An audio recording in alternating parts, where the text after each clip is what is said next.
அண்ணே, எங்க வந்துகிட்டு இருக்க? அம்மா, ஒரு வேலையா போயிட்டு வந்தம்மா. வீட்டுக்கு தான் வந்துகிட்டு இருக்கேன். அதுக்குள்ள ஒரு சின்ன பிரச்சனை.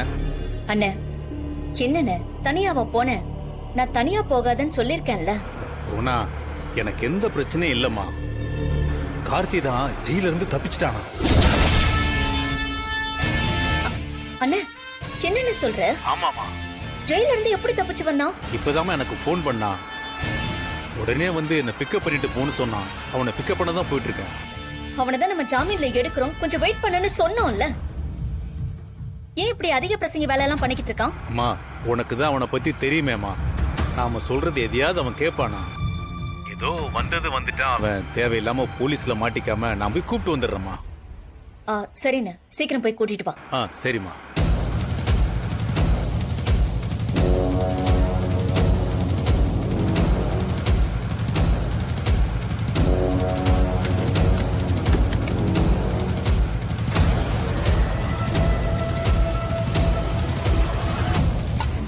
அண்ணன் சொல்றதுல ஏதோ தப்பா இருக்கே.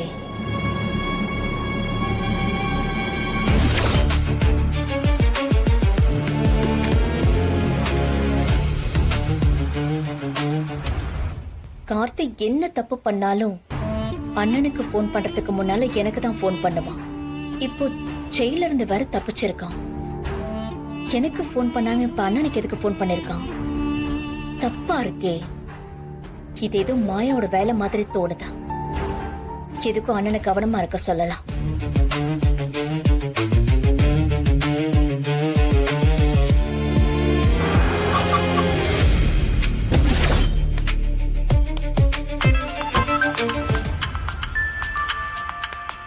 என்ன தங்கச்சி போன் பண்றா?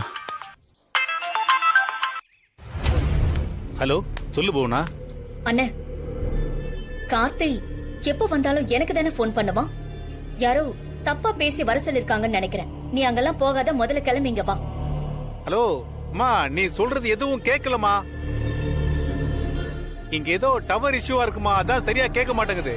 அண்ணே, அண்ணே ஸ்பீக்கர்ல போடு. இருமா இருமா, ஒரு நிமிஷம்.